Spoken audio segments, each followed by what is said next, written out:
PTA 4.0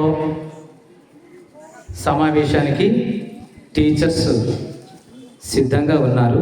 parents వస్తారు, వాళ్ళ పిల్లల గురించి ఇంకేమైనా సందేహాల గురించి అడుగుతారేమోనని. ఈ విషయంలో మొదటి పేరెంట్ ఎంటర్ అవుతున్నారు. నమస్తే మేడం గారు.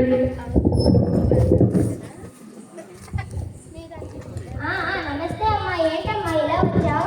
మెగా పీడిఎం 4.0 పిల్లలు పిలిచారు, అందుకే వచ్చానమ్మా. ఓ చాలా మంచిది. మీ పిల్లల భవిష్యత్తు కోసం బడివైపు ఒక అడుగు. చాలా మంచిది. మన పాఠశాల అభివృద్ధి కోసం మీ సలహాలు, సహాయాలు, ఆలోచనలు ఎంతో విలువైనది. అందుకే ప్రభుత్వం ప్రతి సంవత్సరం మెగా పీడిఎంను నిర్వహిస్తుంది.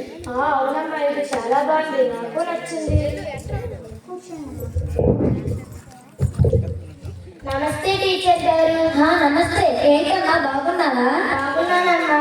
ఏంటి కుమారి గారు ముఖంలో చాలా ఆనందంగా అనిపిస్తుంది? అవునమ్మా, మా ఇద్దరు పిల్లలకి తల్లికి వందనం పథకం కింద 26,000 రూపాయలు జమ అయ్యాయి కదా, అందుకే ఈ ఆనందం. అయితే ఆ సంగతి.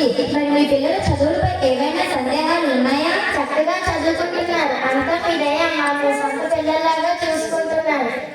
ఈ సంవత్సరం 15 మంది పిల్లలు వేరే ప్రైవేట్ పాఠశాల నుండి చేరారని తెలిసింది.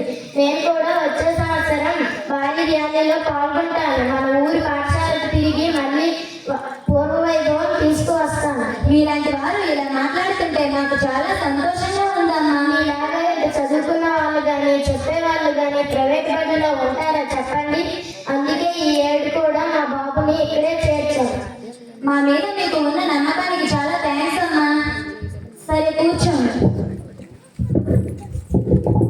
నమస్కారం మేడం గారు. మా బాబుకు మరి అక్షరాలు రావటం లేదు.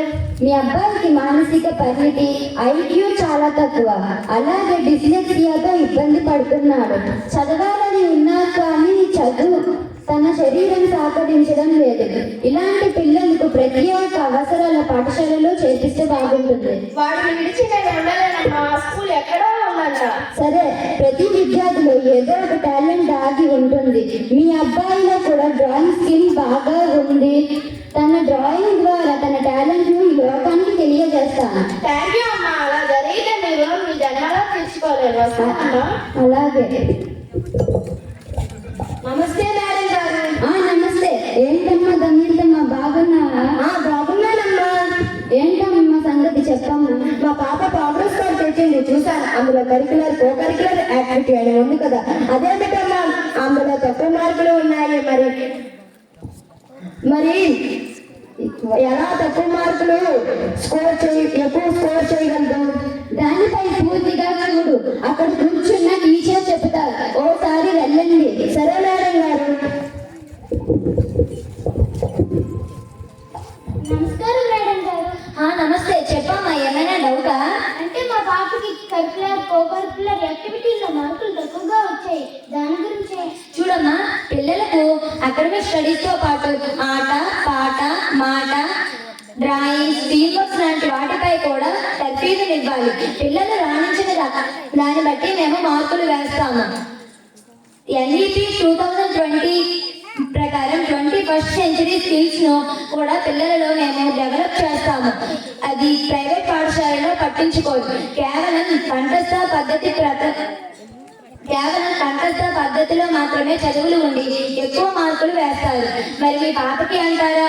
మీ పాప ఇలాంటి యాక్టివిటీస్ లో అస్సలు పాల్గొంది కాబట్టి మార్కులు తక్కువగా ఉన్నాయి.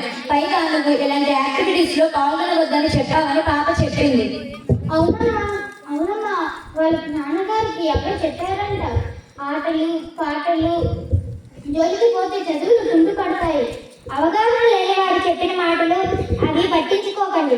ఇలాంటి యాక్టివిటీస్ వల్ల మీ పిల్లలు ఇంకా బాగా చదువుకుని రాణిస్తారు. చదువు అంటే ఇవన్నీ కూడా అందులో భాగమే. ఏ పిల్లలైతే ఆట, పాట, టీమ్ యాక్టివిటీ, ప్రాజెక్ట్ వర్క్లో చురుకుగా ఉంటారో వారు చదువులో కూడా ముందంజలో ఉంటారు.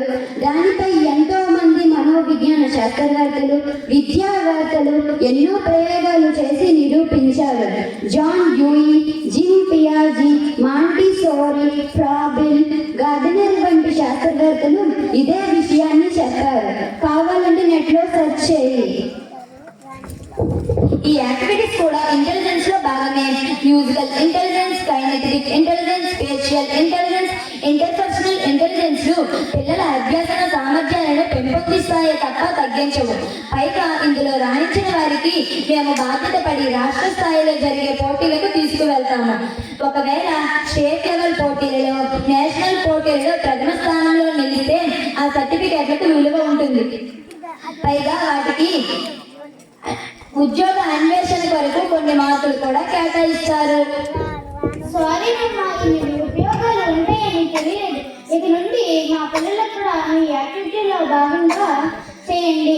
చూడమ్మా, అందరూ మాలాగా బాధ్యత ఇంట్రెస్ట్ తీసుకోరు. మీ పాఠశాలలో అలాంటి వారు ఉన్నందుకు సంతోషపడాలి. థ్యాంక్స్ అమ్మా. అలాగే రాబోయే మెగా పీడిఎం 4.1కి రావాలి. అప్పుడు కలుద్దాం. ఓకే. ఈ ప్రోగ్రామ్ ను సక్సెస్ చేసిన ప్రతి ఒక్కరికి ధన్యవాదాలు. అలాగే రాబోయే మెగా